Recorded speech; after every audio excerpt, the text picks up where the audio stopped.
Tülay'dan Örgüler YouTube kanalıma hoş geldiniz. Bugün şöyle güzel bir model başlayacağız. Lastiğimi başladım. Bunun üzerine modelimizi kuracağız. İpim şöyle orta kalınlıkta bir ip. Şişlerim 3 numara. Hemen modelimizi kurmaya başlayalım. Evet, şöyle 2 diş haroşa lastiğimi hazırladım. 4 sıra örerek. Bu model için ilmek sayısı 2 ve 2'nin katları.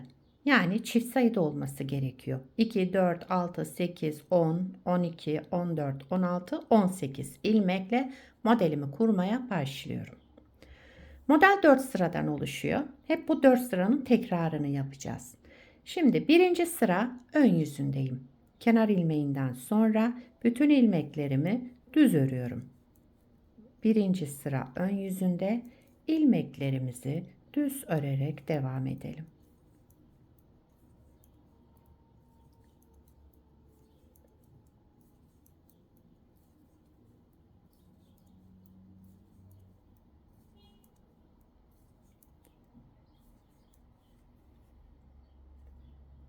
İkinci sıra arka yüzündeyim. Kenar ilmeğinden sonra bütün ilmeklerimi ters örüyorum. Birinci sıra düz ördük ön yüzünde, ikinci sıra arka yüzünde ters örerek devam ediyoruz.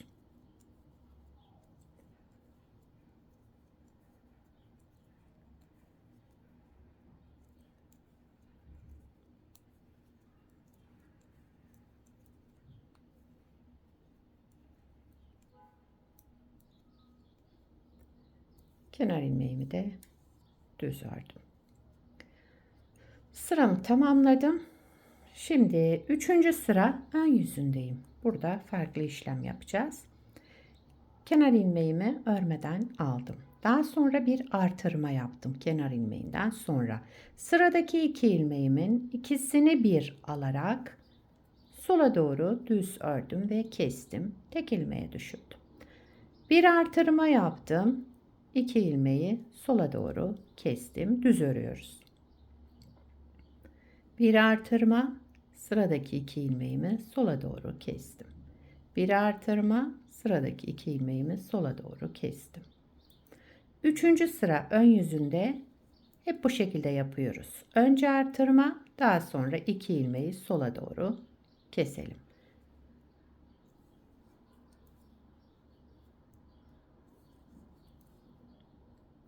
Kenar ilmeğimi de düz ördüm. Bakın sıra sonunda kesme işleminden sonra artırma yapmadım. Çünkü sıra başında artırma yapmıştım. Dördüncü sıra arka yüzündeyim. Yine kesme işlemi yapacağım ama ters örerek yapacağız şimdi arka yüzünde. Kenar ilmeğinden sonra bir artırma yaptım. İpi kendimden tarafa aldım. Bakın bu ilmeğim ve şu artırma olan ilmeğimin ikisini bir aldım. Ters örerek tek ilmeğe düşürdüm. Bir artırma yaptım. Sıradaki iki ilmeğimi ters örerek tek ilmeğe düşürdüm. Bir artırma, sıradaki iki ilmeğimi ters örerek kestim.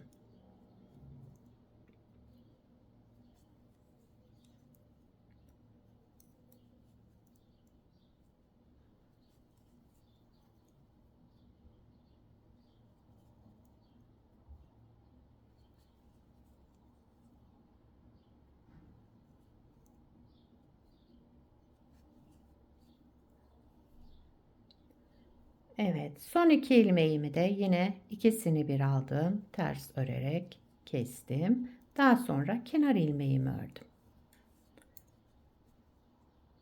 Modeli bir kez kurduk. Model bu 4 sıranın tekrarından oluşacak. Şimdi isterseniz bir kez daha kuralım. Şurada birinci sırada ne yaptıysam aynı şekilde yaparak devam edeceğiz. Şöyle güzel ajurlu modellerden. Evet, birinci sıra ön yüzündeyim. Kenar ilmeğinden sonra bütün ilmeklerimi düz örüyorum. Bakın şöyle şu artırmalar da dahil hepsini düz örerek devam edelim.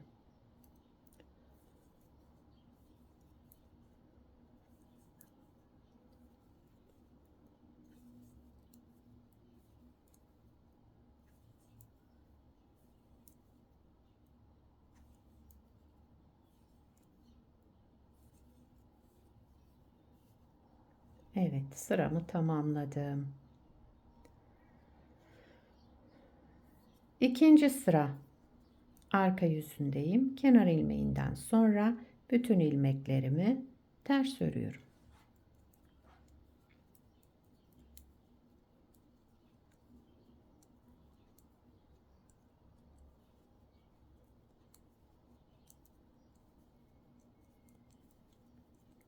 Biraz şöyle hızlandırıyorum burada. Çünkü farklı bir işlem yapmıyorum. İlmeklerimi ters örüyorum. Kenar ilmeğimi de düz ördüm. Üçüncü sıra ön yüzüne geçtim. Kenar ilmeğinden sonra bir artırma yaptım. Daha sonra sıradaki iki ilmeğimi düz örerek sola doğru kestim. Bir artırma, iki ilmeğimi ikisini bir aldım, düz ördüm. Bir artırma, iki ilmeğimin ikisini bir aldım, düz ördüm. Sıra sonuna kadar böyle devam ediyoruz. Üçüncü sıra ön yüzündeyiz. Önce artırma, daha sonra iki ilmeği keselim.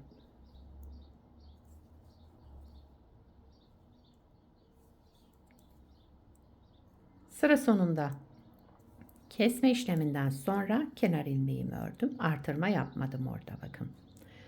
Daha sonra dördüncü sıra arka yüzüne geçtim. Kenar ilmeğinden sonra bir artırma, sıradaki ilmeğim şu ikisini bir alarak ters ördüm, kestim. Arka yüzünde aynı işlemi yapıyoruz. Önce artırma, daha sonra kesme işlemi ama ters örerek. Ön yüzünde düz örerek kesmiştik ilmeklerimizi. Arka yüzünde ters örerek keselim. Önce artırma, daha sonra iki ilmeğimizi keselim.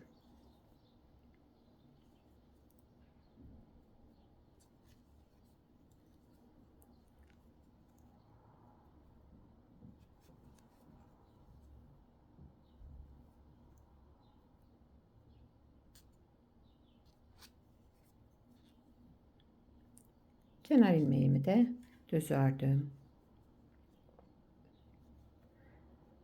Evet. Modeli iki kez kurduk arkadaşlar. Model böyle devam ediyor. Şöyle bir parçada daha önce hazırladım. Bakın bunu da lastiksiz yaptım. Burada haroşa lastik üzerine kurdum. Burada lastiksiz. Hangisi hoşunuza giderse onu uygulayabilirsiniz. Model şöyle güzel, ajurlu. Her türlü örgülerinizde kullanabilirsiniz. Yazlık örgülerinde, kışlık örgülerinde, mevsimlik. Ona göre de iplerinizi tercih edersiniz. Şöyle koton iplerle bence harika durur bu ip. Benimki hafif yünlü bir ip. Etol şal yapımında da ince şallık ipler kullanabilirsiniz. Modelin arka yüzü de böyle devam ediyor.